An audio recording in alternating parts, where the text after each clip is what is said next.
Well, hello, everyone. I'm Stephanie Ciccarelli. I'm the co-founder and chief brand officer of voices.com. Thank you for joining us for the In a Voice First World webinar series. Today, we're going to talk about the state of the industry. This is part 1 of 4. In our webinar today, we're going to talk about the industry landscape, also about the state of this industry that we're in. Thirdly, voices.com's role as a marketplace. And finally, we're going to talk about the opportunities available for voice talent. So on our webinar today, really grateful to have David here. David Ciccarelli is the CEO of voices.com, and he's also my co-founder. So David, I'm really glad that you're here to share a bit more about David. You can see there on the screen, he not only started this marketplace here, but he has a great love of audio and engineering and tech and all kinds of businessy, fun, awesome stuff. So David, you've been taking a lot of education lately, Harvard, MIT. I know that we were together at the MIT Future of Work this past year, and there's been a lot of talk about artificial intelligence and all kinds of other things. So we're going to be touching on that during this webinar series over the next little while. But David, so I think that we should move into our presentation, but welcome. Thanks so much, Stephanie. Great to be here. I appreciate the opportunity to tell our story. And yes, for those who might not be aware, we do share the same last name. We're also husband and wife. So co-founders and husband and wife. And so I thought a good place maybe to begin was just quickly recap for those who might not be aware of really the founding story. And as you mentioned, my background is in audio engineering. So I learned how to record and edit and mix and produce music and sound for film. And of course, we touched on voiceovers as well. And throughout that experience, I learned everything there is to know about sound and particularly digital recording and editing. And when I graduated, I actually opened up a small recording studio that was above a local restaurant. And during which I actually got my name in the local newspaper on my birthday of all days. And actually, we just saw that newspaper article the other day surfaced in our collections here. But nonetheless, that actually was an article that Stephanie, your mom, I believe, caught out and left for you to read because you were a classically trained singer and you'd sing at weddings and special events. And so you came down to the studio to actually record your singing repertoire. And that's how we met. But there was also other small businesses that wanted a female voice for some phone system recordings, some local commercials. And I was the engineer and you were the vocal or voice talent. And I think that was a new experience for you. But nonetheless, we started doing work locally. And before you knew it, we put up a small website together. And that soon attracted freelance talent from all around North America, people who spoke other languages, who had areas of expertise. And that was really all started in our condo here in London, Ontario, Canada, which is about halfway between Toronto and Detroit for those familiar with the geography. And I think, while that's notable, we, grew that to about 10,000 people that were on the website and had an opportunity to really participate in, I think, a couple key programs. One was the Canadian Technology Accelerator. So this is put on by the Government of Canada that hosts high potential tech companies and entrepreneurs in San Francisco, Silicon Valley area. And Stephanie and I we spent some time down there, about, I think, on and off for about 6 months. And then similarly, a kind of a sister program, if you will, in New York City. And particularly in New York, when we lived there for a period of time, what we learned was that advertising agencies are really clustered. There's this concentration, if you will, in New York City. And interestingly, though, business operated the way it's been operating for the last 20, 30, 40, 50 years. New York is very much a bubble. Those that are familiar with that market. And while we introduced and we were trying to engage talent agencies to bring them onto voices.com, what we kept hearing was that they were using a service called Voice Bank and that they were quite familiar with it and enjoyed how that was working. And I learned something important despite us actually building out a prototype of a version of voices.com specifically for talent agents that could host their talent and audition for union work, Screen Actors Guild or SAG-AFTRA type jobs. Despite building that out and getting some interest, people were very comfortable with using VoiceBank. And that's where I learned an important lesson. I think we both did, Stephanie, that nobody changes from, good enough to maybe better. And people viewed that VoiceBank was meeting all of their needs. And it certainly had for almost 20 years, which was since 1998 when it began. And so voicebank.net became a topic of conversation, at which point we actually flew out to Los Angeles and met with Jeff Hickson and really discussed a partnership that we would have together. And that actually led into an acquisition. So voices.com has since acquired VoiceBank and actually merged both sites together under the one flagship brand, Voices. And so voices.com is the main site where all the activity happens now, where clients can go find a freelance, non-union voice talent, as well as a union actor through their talent agencies. And all those talent agencies have profiles on voices.com as well. So that's been a whirlwind of a journey over the last, just more than a decade. And I've really enjoyed being on that journey together with you, Stephanie, and hopefully the people listening in and watching the video will just get some context. We just figured we'd level set with the founding story. Wonderful. Okay, so that's our founding story. Let's move on. As scheduled, we have an overview of the industry. So it's more or less who is all involved in the industry. And as we can see here on the screen, there are a number of key players.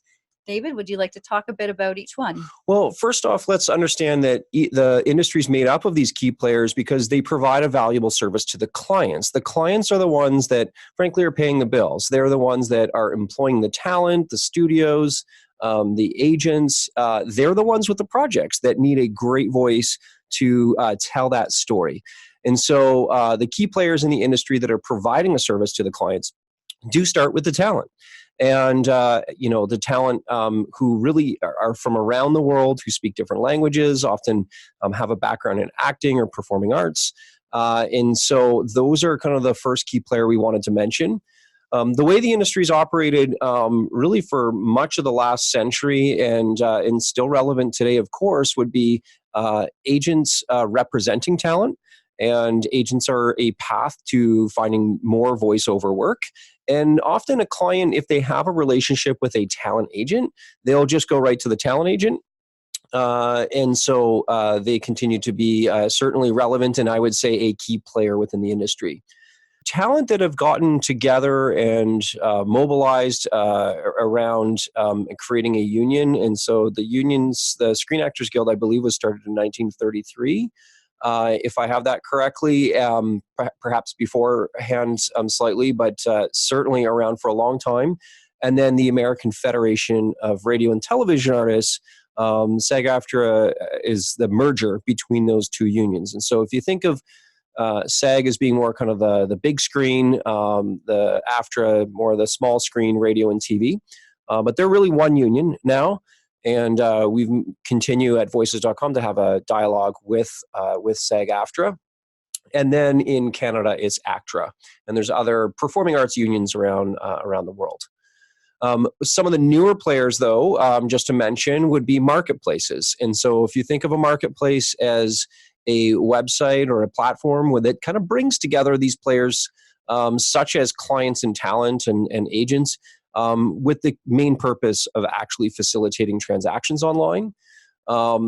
A variation on not necessarily the client themselves, but a casting director could be someone who the client reaches out to and trusts their project and script with to find the right voice. The casting directors might go to agents. They might go to some talent that they know off the top that would be great for the project.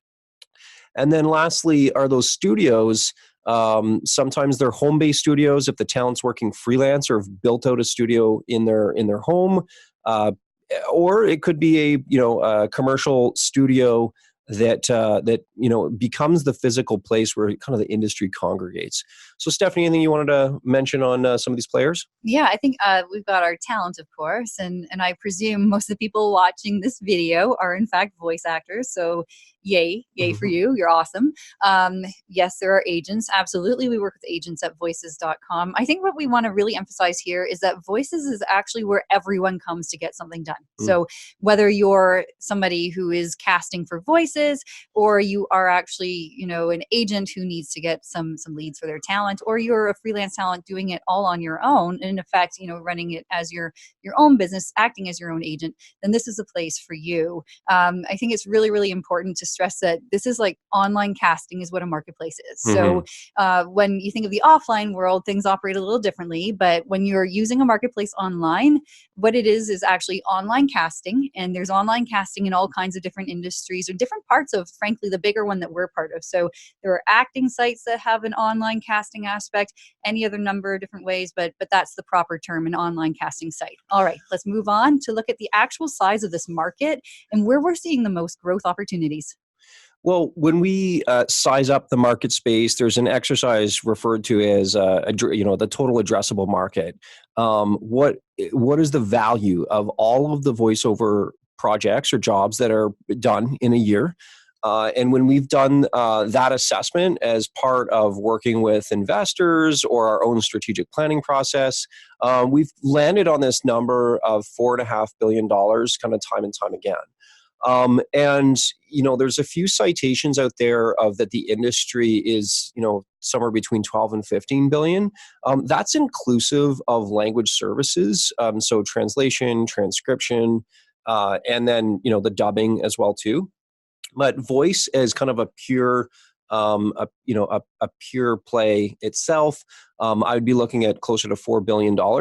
And so let's just say it's a multi-billion-dollar opportunity that still has massive headroom in terms of where we are today. A lot of that work continues to be procured offline, and so that is a transformation that is occurring. But it's no one industry that's really dominated. I think many of us tend to gravitate towards thinking, oh, well, I get voiceovers. It's radio and TV commercials. Well, actually, that's only about 10% of the market, which we'll see in some subsequent slides. And it's not just advertising. Of course, that's a big part of it. But we look at some of the top industries from our own analysis: advertising, media in terms of news and podcasts, entertainment, could be games, could be audiobooks as well. And then explainer videos for a lot of startups and software companies or internet-based tech companies are needing product videos and explainer videos produced. And so speaking of technology, there's new emerging technologies that are coming out around voice applications. Could be a voice app in terms of a kiosk, but it could also be a voice application on your smartphone, or even more recently, smart speakers. And that is really probably what prompted this whole series, is Stephanie and I familiarizing ourselves with voice tech. And smart speakers is what, again, a lot of us kind of latch on to, but it's only one implementation of a voice application. So stay tuned for that. We'll kind of dive in more. But I just wanted to get the juices flowing in terms of seeing that there's more opportunities than maybe what some people might think of. Okay, I get a phone system or a radio and TV commercial. There's a lot of new emerging tech that's coming out there. And it's not just in the US or Canada. We see these opportunities around the world. Some of our biggest clients using voices.com right now are actually in the Asia Pacific region as well as Latin America. And they're not just coming for one language. Often the project starts out in English or in Spanish and then is translated and voiced in multiple languages as well. Corporate training videos would be a really good example of that, or an explainer video where it's animation on screen. It's on screen. It's very easy to dub that into other languages as well too, and then that means that client or that marketer can actually extend their reach. So that's the size of the industry. Yes, as you said earlier, there's a bit of a breakdown here. So the buyers are concentrated in a few key industries. So we did mention advertising and entertainment, and in fact that there's a lot of work there. So just that pie chart, I mean, it kind of speaks for itself. But I know that a lot of times people think, oh, voices.com, you only have business-related voiceover jobs, the boring stuff, the whatever.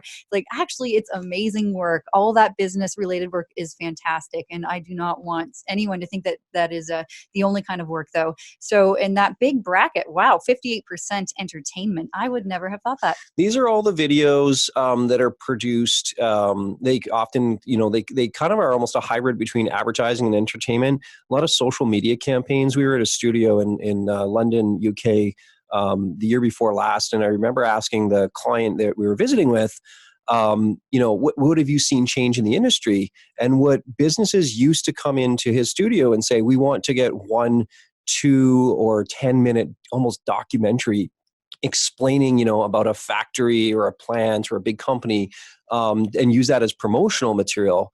That's actually turned into 10 or 20 bite-sized videos, could be 15 seconds, 30 seconds. So there's, and then they're being distributed through social media. So Instagram stories or Facebook stories would be great examples of that, where they might have a short shelf life, but the content needs to be produced and distributed on an ongoing basis. So we've seen that change, and it's not really just an ad. They're really meant to educate and entertain an audience as well too.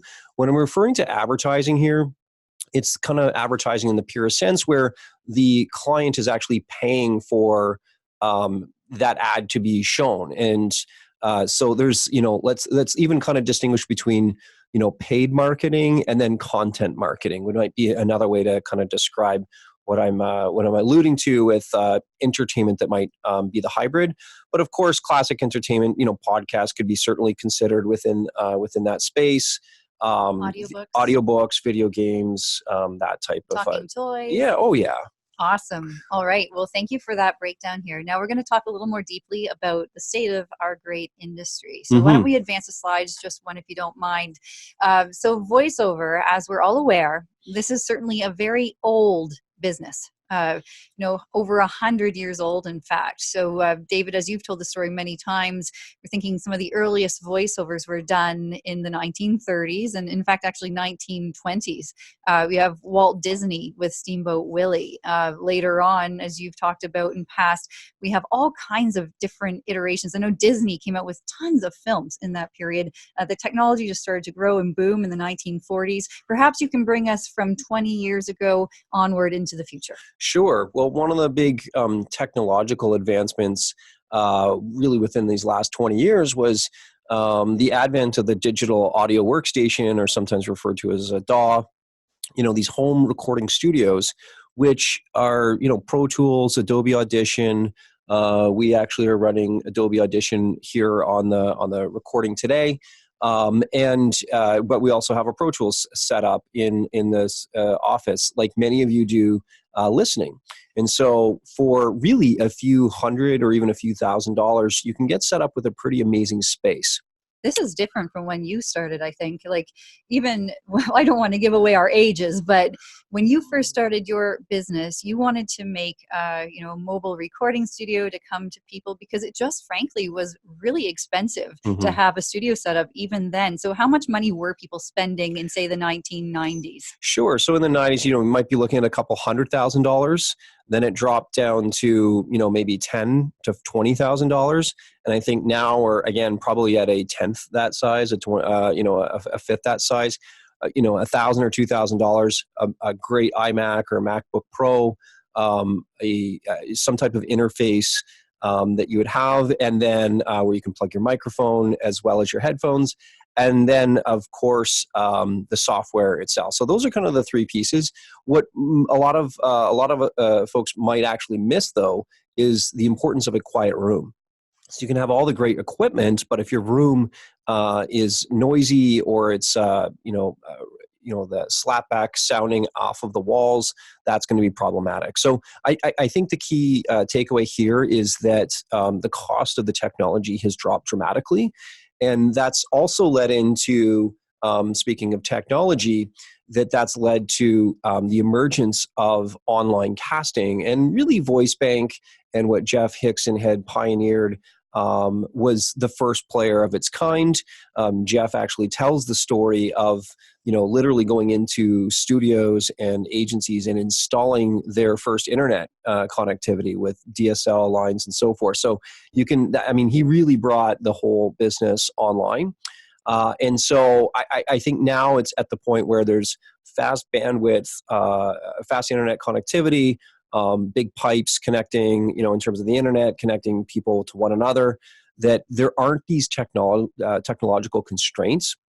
And so clients are actually bringing their jobs online because they can work faster. They have a variety of talent that they can access, and without leaving their own office or traveling around. And so that, I think, are some of the big reasons why the talent working from home studios, the clients being able to procure this work through an online casting site like voices.com. And then more recently would be, just the emergence again of social media, presenting all kinds of new content opportunities.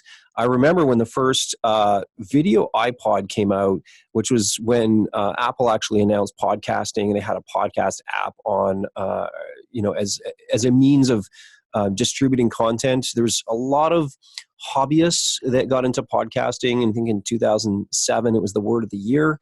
And then kind of died off for a while, but there's certainly a reemergence of podcasting. And that's one example of new content. As I mentioned, the social media videos as being another one. And then in the last 2 years, Stephanie, we see not only with voices.com investors paying attention to what we're doing, they're paying attention to the entire space as well too. So anything that's a two-sided marketplace or one of these freelancer marketplaces is very interesting. And the two biggest players actually are Upwork and Fiverr. Both are now publicly traded companies on the New York Stock Exchange and NASDAQ. And so clearly there's a lot of interest in the space. As you mentioned, conferences at MIT dedicated to the future of work and the freelance economy. And so that is certainly happening. And then smart speakers in these voice applications is kind of this most recent content and technological innovations that are needing voice in a bigger way than ever before. Okay, so we've talked about how the industry has changed from a technological aspect. So the industry is experiencing a secular shift from the offline world to the online world. Now, we see a picture of the old way and also the new way. David, I know the old way, you've talked about agents, you've talked about all kinds of different people involved in that process. Can you share with us just what that looked like for someone even 15, 20 years ago versus now? Yeah, sure. So let's imagine, we're a corporate client. We're looking to roll out a national advertising campaign on radio stations across the U.S. We might work with our internal marketing team, might kind of come up with some concepts, but we probably have an agency of record. That means the advertising agency of record that does all the campaign strategy, the campaign planning, as well as even the media buying. And so that ad agency, once they have the creative broad strokes in play, they would then collaborate with a number of other creative producers, and specifically those around acting, modeling, and voice. And so if there's a voiceover element, of course, because it's a national radio campaign, maybe they send that breakdown or that job posting, if you will, out to a number of talent agents. And each of those talent agents might only get a time slot of maybe 10 or 15 minutes, of which they can fill with their 3 or 4 best talent that they would like to put forth for consideration. In the studio, when these auditions are happening, you'd actually have often a casting director who's the one with the golden ears that kind of sits in the high chair and listens to all of the auditions one after another. There's the engineer on site. And maybe the client is there and providing some guidance as well.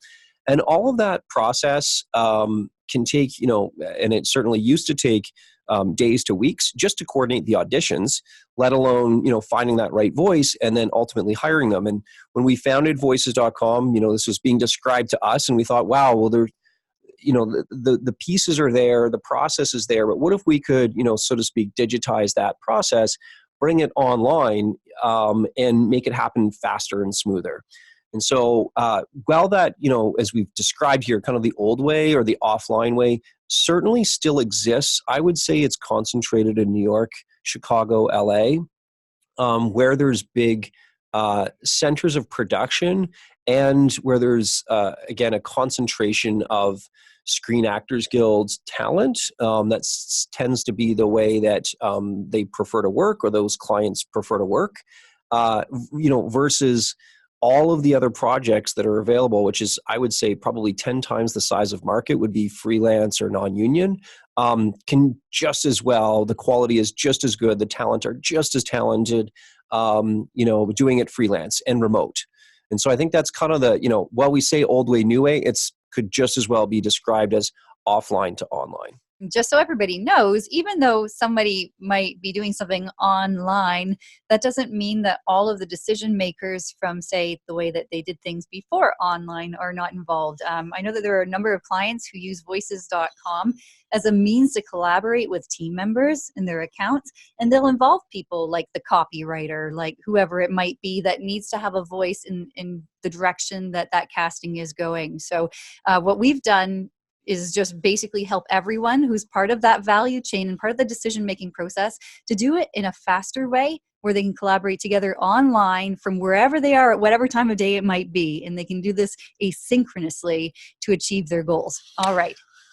Well, before we jump into explaining kind of our role, and I think how we're trying to have a positive impact on the industry, I wanted to first actually share what the vision is. And it is just that. Our vision is to positively impact the world through the power of the human voice. And what we mean by that is helping those clients or those organizations or brands tell their stories. It could be a story to introduce a new product. It could be a public service announcement. You guys know this stuff. You do it each day, just like we do it each day. And so there's a lot of meaning that can be derived by helping that message get out there. And I think we wanted to actually just underscore the note, positively impact the world. We don't want to have a negative impact. We want this to be meaningful content that is getting published out there in the world. And so if the vision answers the why we do what we do, the mission is, well, what do we do kind of practically day to day? And we serve as the connector. We connect people with voices around the world. It's really that straightforward. And so to do so, we operate an online marketplace, and that's what we describe what voices.com is an online marketplace. We're not an agent. We're not a social media platform. It's a marketplace that connects the clients with the voiceover talent. And on the talent side, we have, yes, talent who are aspiring talent, professional talent, as well as those talent agencies that in turn represent talent. And most often what we see are what we sometimes refer to as the triple threat, having the artistic skills that, dare I say, include a God-given gift of a great voice, the technical skills, knowing how to run the recording studio, troubleshoot it if you need to, send the files electronically, patch a client in to listen to your recording sessions in real time and provide that direction. So there's some technical skills there for sure. And then the marketing skills, and that's probably more broadly business skills, but marketing skills. How do I actually go out and get those clients? And that's where we think we can help. But speaking of the clients, they really are either ad agencies, in which case they're doing work on behalf of another client, or they're the end client themselves, the small and medium-sized businesses, the large corporate enterprises, government agencies, nonprofits. And the specific people that we see who are actually using voices.com and who are really, I'm going to say more broadly, procuring voice talent are either creative directors at ad agencies or they're video producers. And so those are the people behind kind of the names of the jobs that you might see on Voices. Okay, so not only are we building this two-sided marketplace or this online marketplace, the purpose of it is to facilitate the transaction. That's why we, uphold this word connecting. And we do have to recognize that often a change that we make on one side of the market can in fact affect a change on the other side. And likewise, an opportunity we see for talent, we have to make sure that the clients can actually procure talent. I'll go into an example of that, but just kind of stating what we have on screen here, that the talent really want visibility on the platform. They want to have access to all the opportunities, and you want to get paid for work that you've completed. The clients, of course, they want to find the right voice for their project. And so that's why the auditioning process is so important. They want to do it quickly, Stephanie, as you mentioned before, as easily as possible. We kind of sometimes refer to that as being a frictionless experience. And they want it as a reasonable price. They aren't looking, what we found is they're not looking to pay the minimal amount. There's sites out there where you can try to do that. That is not us. We don't compete on price. We don't ask anyone else to compete on price. In fact, we've done our best to try to position voices.com at the premium or high end of the market. But clients do want it at a reasonable price, which sometimes is referred to as fair value. So value would be, quality and price combined. So that's our role, is to facilitate these transactions online. We don't have any desires to be anything other than that, but I think that's important just to state as we level set for these sessions. And I know, Stephanie, this is really near and dear to you. Maybe I'll flip this back to you on one of the things that differentiates us from maybe other sites or other marketplaces or other ways that maybe a client might be able to hire a talent. Yes. So as you can see here on the screen, the work that we create at voices.com is an E for everyone approach. So like if you've played video games before, you're familiar with the ESRB and their way of defining that.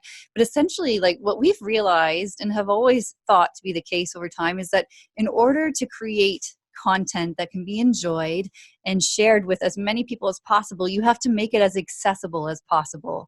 So what that means is that you essentially you say, we're going to make a strategic trade-off. We're going to create content that is meaningful, that it educates, it inspires, it uplifts people, it doesn't tear them down. This is work that people will be really, really excited to be part of, and that they won't feel, kind of like, oh, I don't know if I would do that project, because either it's not something that I want to either say out loud or do or be part of, because like ultimately I think what we all want to do is to create a place where people feel that they are comfortable, that this is a professional work environment. And at Voices, we have so many different people on the site of varying ages and backgrounds. And we just really wanted to respect not only our talent, but the clients that we're working with. These big brands, they want to work on E for everyone too. So I think that over time, we've just seen that validated time and time again. But it's been really important to us at Voices, and we've upheld this standard for as long as we've been in business. But it's just kind of like, you sit there and you think, if I'm going to put something in the world, it's going to have an impact on people, and it's going to either be a positive or a negative impact. And you really can't. There's no middle ground in some cases, or in any cases, really. What you're going to do is either going to give life to someone, or it may actually drain it. And so we just want to be part of a positive experience for people as they go about their lives, and as they enjoy things that they do in their life, and just to give them hope, really. Like I think that hope is what people really do want and are looking for. And as creators of content and part of that process, it is our responsibility to think about the sort of work that is done and how that might impact future audiences and those who are creating the work.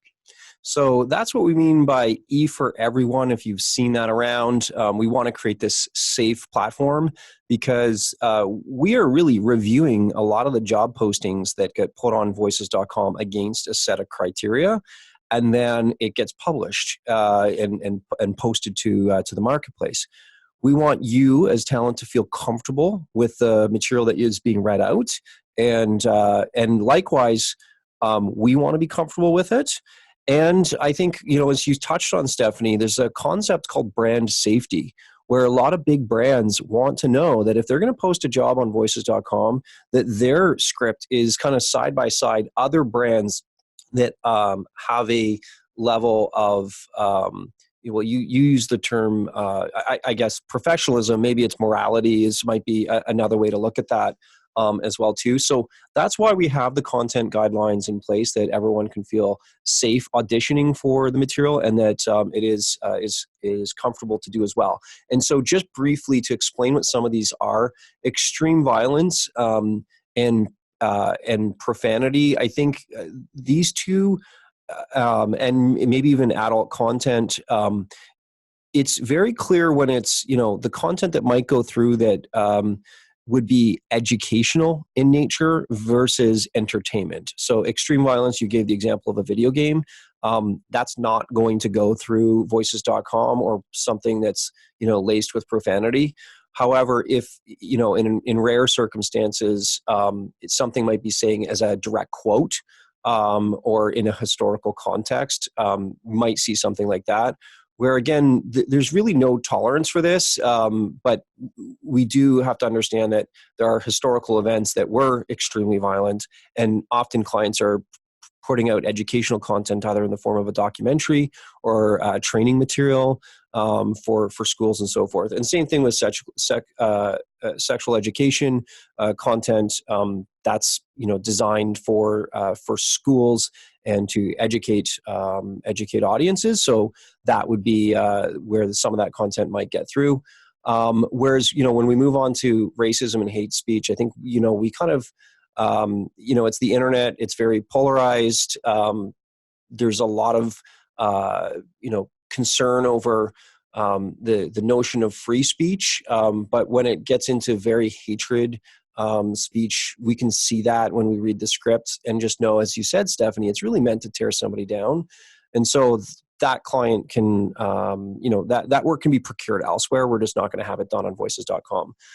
In the last couple years have been this notion around personalities, and we might as well just put really what we mean by that is actually like deep fakes, where people are doing impressions with the intent to actually trick or manipulate someone into believing that's who it is.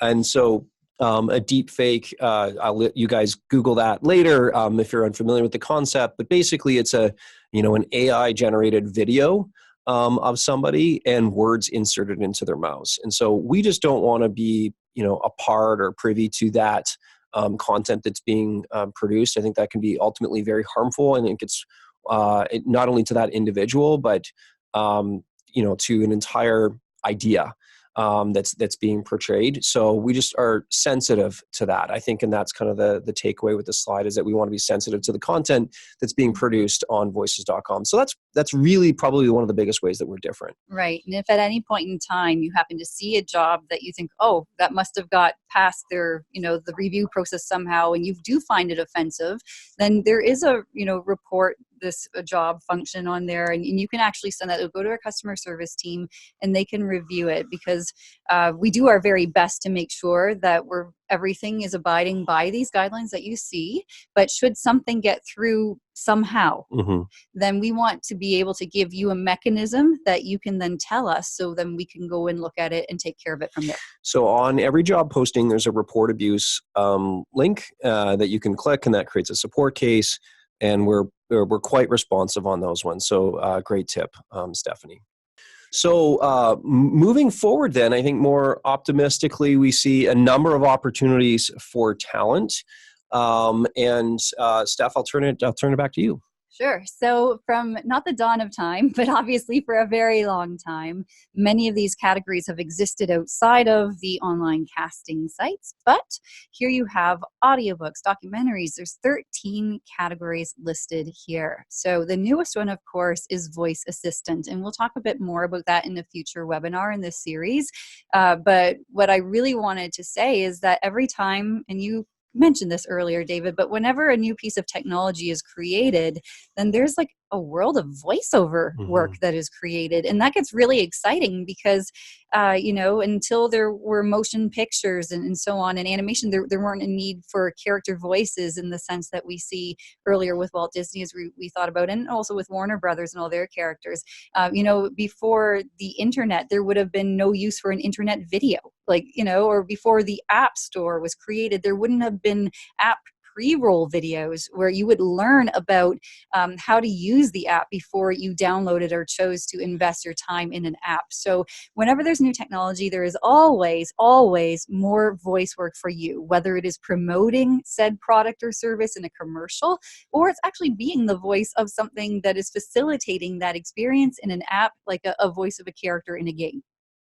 So we added one recently this year, actually, for voice assistants. And we referred to it as voice assistants, not smart speakers, but being the voice of an application. based on not only our research, but I think it best encapsulates what the category of work is. And really, the catalyst for why this became so popular was actually about this time last year. Amazon and Google, have had their Google Assistant and Amazon's Alexa out for a couple of years, but when they introduced them as standalone smart speakers and actually sold the hardware, the physical smart speaker itself, on steep discounts on Black Friday and Cyber Monday, the Alexa Echo became the number one selling product on both of those days, Black Friday and Cyber Monday. Since they've shipped, I believe the number is 100 million of these devices into people's homes. The average number of devices per home is 1.7, which means that there's people who have one, yes, but there's people who have 3 and 4 smart speakers, one in every room of the house. In fact, the most popular installation is in the kitchen, followed by the bedroom of all places. So people are not just using these to listen to music, although that's the main use case right now. On smart speakers in particular, on the Amazon Alexa devices, you can get your customized daily news update called a flash briefing. And so those are really just the news headlines read out to you, and you can install a number of flash briefings. So if you love, Vox Media or BuzzFeed or Fox News or CNN or whatever, or BBC UK, you can install kind of the news headlines. So you get them read out to you one after another, or even more niche type sites as well have their own flash briefings. So voice assistants, as the hardware is out there, and big media publishers are creating content because they're already writing news articles. But what a lot of people don't even realize is that other apps can be voice apps are being developed and can be installed on these smart speakers. So a lot of them are serving as a voice assistant, teaching somebody how to do something.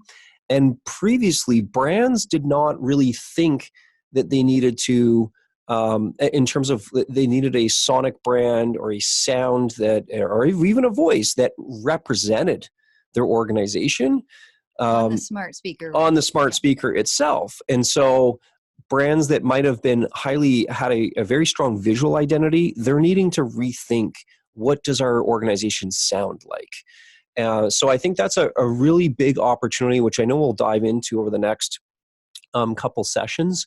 But what we did this year that I think is notable is that we created the category first for voice talent to actually upload a demo in as a voice assistant category. Now, the reason we asked you as talent to create a voice assistant demo is because we needed you to show up in the search results. We have categories for this where the clients can navigate throughout the site and see talent that have expertise or experience in this area.